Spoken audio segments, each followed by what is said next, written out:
The Rathbun Land and Water Alliance, along with Quality Ag Services in Albia, Iowa, hosted an event on April 21st with Bob Quinn of WHO Radio's The Big Show. Topics included GPS tracking, see and spray technology, and the increased use of cover crops, all with the purpose of increased soil health and water quality protection. Discussions were held with Joe Sinclair, Quality Ag CEO, Kevin Lutke, Alliance Board Member, Brian DeMoss, Protect Rathbun Lake Coordinator, and Paul Buckley, Nutrient Application Manager with Sinclair Tire. Hey, this is Bob Quinn with The Big Show, and we do a program here in The Big Show. Started about a year ago. It's called Clean Water in Iowa Starts Here. Doesn't matter where here is, wherever you are is where clean water starts. And today we're looking at some practices that folks are using in the field to make sure that we're not over-applying herbicide and really protecting this water into Lake Rathbun. We've been working with Lake Rathbun folks for quite some time. And lots of folks are doing lots of good things down here, and that's what we're here for during the big show, is to tell some of these stories. And the story we're talking about today has to do with this John Deere spraying rig. And tell me your name. Paul Buckley. Paul, you're with folks Sinclair Tractor. Yes. And we are talking about this John Deere sprayer here. And we're talking about some new technology on that sprayer that allows you to map in the field areas that you want sprayed and map into the field areas you don't want sprayed. And I'm thinking about along the lines of maybe putting the just minimum amount of herbicide out there to do the job. So tell me a little bit about what goes on in these spray nozzles and how they work. So that'd be what they call the John Deere ExactApply system. It's about 3 years old, but it's really come into its own in the last couple of years. So this rig's a 2021 R4038 with ExactApply. So it's a 120-foot wide boom. But basically there's 97 individual nozzle bodies, so it's like having 97 15-inch booms on this thing, because it'll only turns on that nozzle every 15 inches when it needs it. So from an overlap standpoint and everything else, in the past we'd have 10, 15-foot long boom sections, so when you're coming around a field and finishing it up, there was always some overlap there. Now we're down to 50, there's basically 97 15-inch booms on this 120-foot machine. Now, tell me the technology that's involved there, because I want to drill down on how you know where to spray and where not to spray. You have to go out and map that field first, and then you put that map into this machine. Correct. So you draw boundaries, interior boundaries and exterior boundaries, and the machine knows on an interior boundary not to spray it. So as you cross that line, the machine reads the map on the computer and the machine, and it'll shut those nozzle bodies off to that line. So we're talking about maybe waterways in a field? Waterways, terraces, intakes, anything like that where you don't want it to be, you go out and you designate those areas with boundaries, and then the operator of the sprayer doesn't have to, the sprayer knows exactly where that is, exactly where those boundaries are, and through GPS and the technology will shut those nozzles off within that 15-inch time frame, within a few inches of where that line is.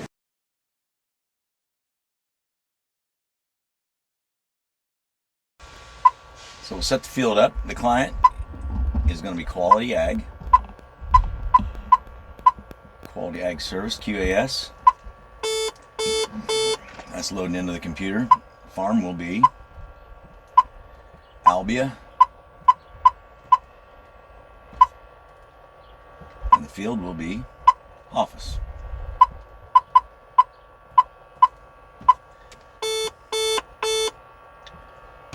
That's all set up, and now we'll go and we'll make a boundary all the way around the field, and we'll know how many acres is in there.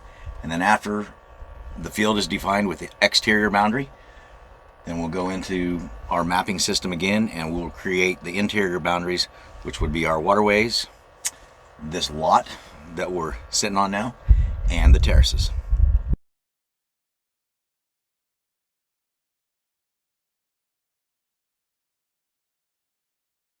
It will be an option on machines that have the ExactApply technology, which it'll be a camera that's out ahead of the boom, and the camera will take a picture of everything that's in front of it, and in the split seconds between the camera and the spray nozzles, the camera will send it back to a huge computer on the sprayer and analyze it. If it's a weed that is recognized by the computer, and there are literally tens of millions of pictures in the computer. So it'll identify that's a weed, that's this kind of weed, that's this tall of a weed, or that's a wrench that the guy left when he was fixing the planter last year. All those things are in that sprayer, so it'll know in that split second to turn the nozzle on when it goes past it. Well, the See and Spray technology, we had a chance to look at that, and they're talking about a 70% reduction in spray going across the same field, killing the same amount of weeds that you would if you were spraying everything. So you're taking 70% of that chemical off the ground, and you think about it in a couple of ways. You think about it as that's 7% less out there, but it's also less cost. And you pay for technology, but you do it for a couple of reasons. And one might be convenience, but the biggest one is cost savings. I mean, at the end of the day, we have to be able to make money farming. You have to be able to stay in business. You have to be able to be sustainable. And what sustainability means to a lot of people is different things. But what it really means is you have to be able to afford to do these things. And if you can't get money out of the crop, then you have to limit inputs. And we don't want to have to limit inputs. And so that See and Spray technology, you're right. You'll be able to pick a cockleburr out of the middle of a field and just spray that, boom, hit one shot with that. So that's going to be the next chunk here. But that'll be a huge infrastructure change, right? So our entire business is built on the retailers and how we do that and how we charge for that, and how we recognize that, and what that is becomes what I save in chemicals. There's a cost to that in equipment. Mm-hmm. So if I do that less, but that is a paradigm shift in our industry for our retailers and farmers alike to get to that, because this technology is a huge step from where we're at today, even for the retailers. And so for the farmers to make that step, again, it's a huge capital investment. So do I buy chemicals and fertilizer per year, or do I move to that? So that's the part of the evolution where we'll see the industry move. But I do think, we've been doing it right, but now as more and more technology becomes available, I think that's part of the future for us. The point is this is something that everyone who listens to us, I mean, even in the city of Des Moines, no matter where you're at, should be interested in, because it's machinery like this, it's technology like this, that instead of putting more chemical out to kill weeds, you're putting out less. And you're putting it in places where it's not going to run off. You're putting it in places where it's not going to infiltrate into Lake Rathbun down there. So this is a big deal. We think about it in farm country. We talk about time savings. We talk about cost, things like that. But the ramifications for this outside of agriculture are huge. I mean, this should be a headline story that this is the kind of technology we have and are employing right here in Albia, Iowa, on the hills around Lake Rathbun. That is really going a long ways to ensure that we don't have things in the water that we have to take back out before people can use it. And you got 90,000 people drinking water out of Lake Rathbun. And if we can do, part on the upbrim, which a lot of farmers are, most farmers do that, then you're doing a big service for, just the general public as well. And the retailers have always done a good job, and the farmers have done a good job, but this just allows them to do better, right? It's an evolution of the technology and using the technology to do it better and better.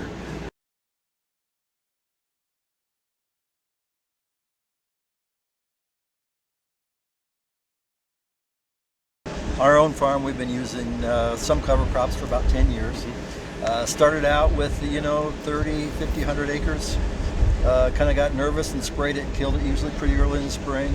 Now we've kind of evolved to drilling just as many acres as we can in the fall and letting a lot of that stuff, especially when we're planting beans, we like to let it get really as tall as it can. Waist high, not a problem at all.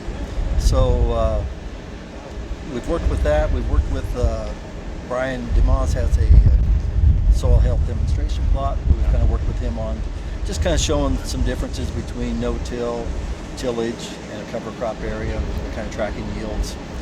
That hasn't been active for too many years, so not a lot of results there yet, but just kind of keeping an eye on that.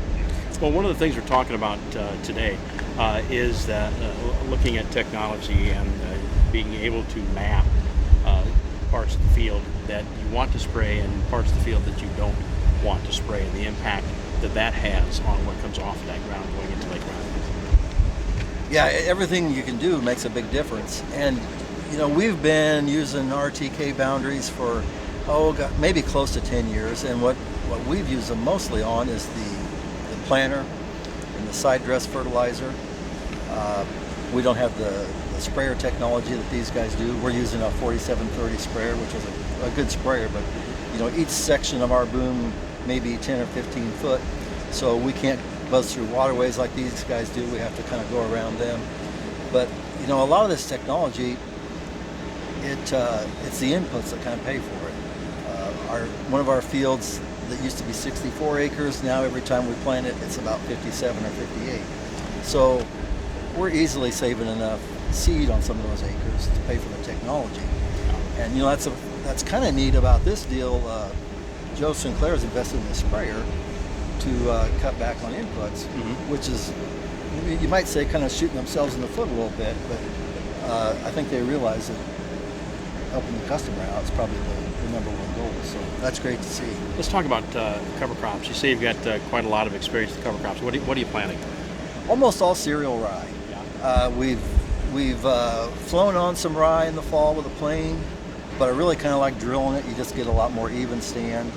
The only thing is, we used to have a 15-foot drill that we just run like crazy after harvest. And I think last year on November 23rd, I was working in the snow and finally got snowed out. And then we got cold and snowy from then on. That's when we had to quit. So this year we did invest in a 30-foot air seeder. So we hope to cover twice the acres anyway. There you go. Yeah. And it's also got some technologies on it, so we can save a little seed. It'll shut off through waterways and some of those idle areas that you don't need to seed. And also it'll be an electric drive, so it would have variable rate technology. So I'm thinking maybe, on some of the flat areas where we don't need quite as much cereal rye, we can kind of dial that down and then kind of bump it up a little bit on the hills to protect that ground a little bit. Talked about also killing it off, and that's one of the biggest things, especially if someone doesn't have a lot of experience in cover crops. They want to get out there and kill it off and have to wait a couple of weeks to plant into. But I think the technology is evolving where we don't have to worry quite so much about that. Well, I think so too. And one big change we made last year was we added the ability to put liquid nitrogen on with the planter. So each row of the planter is getting 2 shots of nitrogen on each side of the row. And so a lot of the issues have been thought that, the rye can kind of starve corn for nitrogen as it's trying to emerge. So we kind of feel like we've kind of helped that situation there. So with that, we don't feel too worried about going ahead and planting green and then killing the rye, ideally about 3 days afterwards. Kind of let some of the dirt you've thrown on the rye with the planter kind of get off, let the rye recover, and then hit it and kill it. So we've gotten along pretty good doing that. But this year, actually, the rye's getting pretty darn big. Even with it being so cold, some of that's getting up there close to a foot tall. So I hope we don't have to wait too much longer to get on that.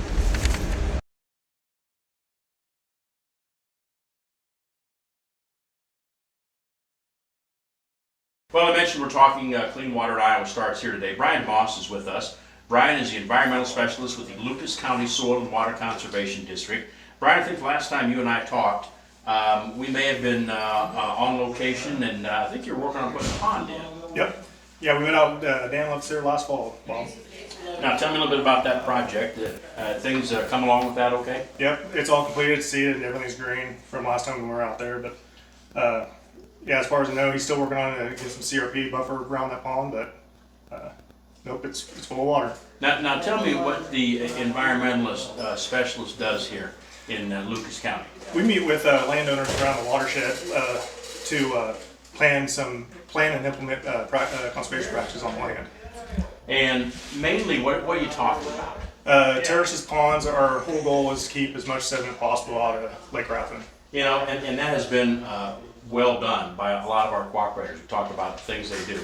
And terraces and ponds, I'm not going to say it's just kind of native to southern Iowa, but it seems like we've got a lot more of that practice going on here in these hills. You do. Down in southern Iowa, you can actually see the problems out in the fields where, in comparison to northern Iowa, maybe those landowners, they have a problem, but it's kind of invisible to the naked eye. Yeah, and we talk about tiling. in these big flat fields, and we talk about a lot of cover crop use. Now, we get our share of cover crops here as well. Yes, we do. So talk a little bit about adapting to cover crops. We have several producers that's been doing it for many years now. The biggie that the producers see are weed control and organic, or they're building organic matter. Yeah, getting that soil built up. Soil health is a big deal. That's what we've been talking a lot about. Is soil health, and of course that goes back in there. And these cover crops, it used to be the technology was you kill it off before you can plant into it, and lots of these folks are planting into it first. Yep. A lot of guys are planting, especially soybeans, letting it get real tall, and a lot of times some folks won't even put cover crops on when they're going to plant corn for the spring. They'll just skip a year, but a lot of that mulch, let's say, will be there for that following year. So I like that. A lot of that mulch. Yeah. So folks call your office and they say, help me out here. Do you suggest projects for them? Absolutely. I meet with the landowners out in the field. They kind of show me the resource concerns, and we just kind of start talking what they're willing to do and what we can do to fix it. And there's programs available. There's many programs available. We have our partners, DNR, we have IDOLS, NRCS, and many others actually. Yeah, no, we've been talking a lot with what's going on around the state and some of the tools at hand. What do you suppose number one thing is you guys are working on here? It's oil terraces. Is that right? Yep. Son of a gun. Well, yeah. Again, you look at the lay of the land, and they're structural things to put in there. A lot of times they're big investment, not only of dollars but also a lot of time involved with that. With terraces. Now, let me ask you. We're talking to Brian DeMoss. Brian is the environmental specialist, Lucas County Soil and Water Conservation District. How long have you been working here? How long have you been here? I've been on the Rathbun watershed for 10 years now. So you've seen some changes going on. Yeah, I've seen some changes. Yeah, a lot of these practices that get put in place here. Let me ask you, how's corn planting coming along here? It's slow. Got a little bit of snow yesterday, so I don't know if too many guys hit it too hard yet. Isn't that something? Yep. I left central Iowa today in a blizzard. I mean, it didn't last long, but it was snowing just all get out. And come down here and sun's out and sun's shining. It's still cool, but no snow. And you go about 30 miles south of here, and you're going to be at about 6 inches of snow, it looks like. Yep. So, we're talking about weather, changing weather phenomena, things like that. Brian, how can folks get a hold of you? Just contact the local field offices. I'm out of the Sheraton field office. The other environmental specialist on the watershed is Beth Buckham. She's located out of the Corbin field office. So, again, just call those offices and ask for one of us or any of the staff in there. Yeah, we know Velvet very well. We've talked to her from time to time here on the big show. Start to finish, what's the average on your projects? You talking about something that can be done in a year? You're talking about multi-year projects? It kind of depends on where you're located in the watershed. We'd like to get everything done within the 1 year, keep contracts under a 1 year project, but they get so big sometimes we have to split them up in two, make priority A, priority B. Yeah, and that's one of the things that we see, especially with, you get terraces and then you get to ponds and things like that. And sometimes those are kind of hard to get done. It is. It's kind of hard to get done, especially with the contractors being so spread out. We lost a few contractors the past couple of years, and so that doesn't help matters much. Yeah, no. As far as your ponds, let me ask you this. This is kind of a selfish question, but I'm thinking of my own here. As far as a drainage area, how big a drainage area are you looking at when you're looking at farm ponds? The easy ponds to build within a reasonable amount of time is 100 acres or less drainage area coming to them. Anything over that is pretty much going to require a permit, and sometimes those permits take a little time. They take about a year to get permits, and sometimes you never get one. That's what I was kind of interested in is the permitting process. Yep. So those smaller ponds you don't need a permit for. Correct. There's an agreement between NRCS and the Army Corps of Engineers, and under a certain size pond, you don't need that permit. It's kind of a handshake deal. Son of a gun. Well, I'll tell you what, Brian, thanks for talking to us a little bit today. Yep, you bet, Bob. You bet. Hey, we're going to talk Clean Water in Iowa starts here. Big thank you to the Rathbun Land and Water Alliance and also to Joe and the gang here at Quality Ag Services on The Big Show.